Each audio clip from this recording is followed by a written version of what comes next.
Chris here with High Seas Cruising, and welcome to this week's video and another episode of what every cruiser wants, at least in their own minds. Alright, we're going to jump right in today, and I got this first one right here. I've never heard anybody ask this one before, and I never even thought that this was an issue with anybody before, but let's go ahead and read it and see if anybody else has had this happen before or even thought this. Why is it that my PVP told me I could not bring my Roomba on the cruise? We have the Excel suite booked on the Mardi Gras. I am a germaphobe. I must have the carpet areas clean at all times.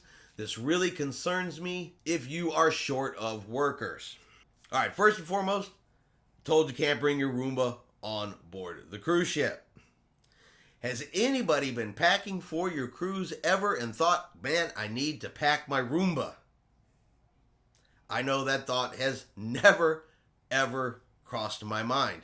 Look, if you feel the carpets need to be cleaned more often than they are, if you need them vacuumed a little more often, let your room steward know, and they will gladly take care of that for you. No, you cannot bring on your Roomba and have it roaming around in your room. But I gotta ask, has anybody else out there been denied or is upset because you can't bring your Roomba on a cruise ship? Alright, so we know that there have been some staffing issues on some cruise ships recently. They've been a little short-staffed. You can make wait times in the dining rooms a little bit longer, lines a little bit longer. Cruise lines are working to get new staff members on board the ships, but they still, at least at the moment, have some staffing issues. Well, this person's come up with an idea that will help solve their staffing issues, an idea that there's people who are not gonna like this. But let's take a look. The answer is to do as blank cruise line and blank have done. Cancel 299, maybe 300 passengers on each cruise. Either the ones who have spent the least money on the cabins or the last person to book a cruise. Look at the link, John Heald. It is the popular vote. Now, while cruise lines are reducing passenger capacity by simply not booking at 100% to help alleviate the staffing problems, do y'all think it's a good idea? It's like, alright, let's just take 300 people on this cruise ship. Let's just cancel their cruise altogether. They're done. Throw them off. Return their money and just be done with it. And is it a little bit elitist to go, well, let's just throw off the ones that paid the least amount of money. I paid more money than this gentleman did over here or this lady did over here. And since I paid more money, I stay. Y'all paid less money, y'all can go. To me, that comes across as a lot elitist, a lot my stuff don't stink and I'm better than you kind of mess. Which 100% I don't agree with at all. Yeah, some of the cheapest cabins you can get on a cruise ship are interior cabins, and there are people who book interior cabins because that's what they want. Not because they don't have the money to get a different cabin.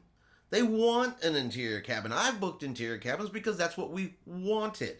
So I paid less money than so-and-so, so I should get thrown off the cruise ship. You should get thrown off the cruise ship. You should get thrown off the cruise ship.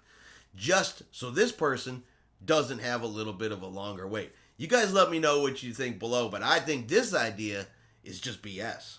Alright, and finally our third comment. Now, I actually had to look up exactly what this was before I made this video because I wasn't sure exactly what this particular passenger was talking about. It turns out these are incense. So when I read this comment, and a lot of y'all actually probably already knew what these were. I didn't. A little unsophisticated when it comes to some of this kind of stuff. So yeah, I had to look it up, but let's take a look at this comment. I took Chinese saddlewood joss sticks to use on the balcony. We were told so rudely by the cabin cleaner that these were banned by Carnival. I know it was the person in the cabin next to us who ratted on us. Nobody explained why these are banned products. Blanking stupid rules made by blanking people. Candles, incense, that type of thing, they're on the prohibited items list for the cruise lines that you're going to sail on. As a cruise passenger, it is your responsibility to take a look and see what items are allowed and are not allowed inside your cabin incense is not allowed. Now, you want to take these out on your balcony. The balconies there are right next to each other, and maybe the person next to you didn't want to smell whatever it is you were burning out there. So yes, these are prohibited items. No, you should not have burning them on your balcony or in your cabin or on the cruise ship.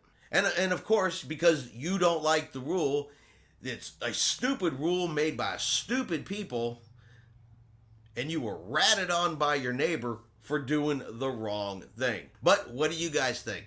Should this person been allowed to have their joss sticks out on their balcony? Would it have bothered you? Would you have reported it to you?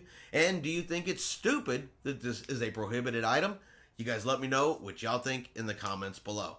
And that's going to be our video for today of what every cruiser wants. As I said, you guys let me know in the comments what you think of these particular subjects, what your opinion is. Is the person writing this right? Is the person writing these wrong? Or maybe the answer's somewhere in between. You guys let me know. All right, I hope you have enjoyed today's video. If you have, do me a favor, give it a thumbs up. If you haven't done so, do me a favor, hit that subscribe button. It is free to do so. Helps this channel grow and lets you know when any future videos come out. That way you can keep up with what every cruiser wants. Hope everybody out there has themselves a great day. And like always, we will see you out on the high seas.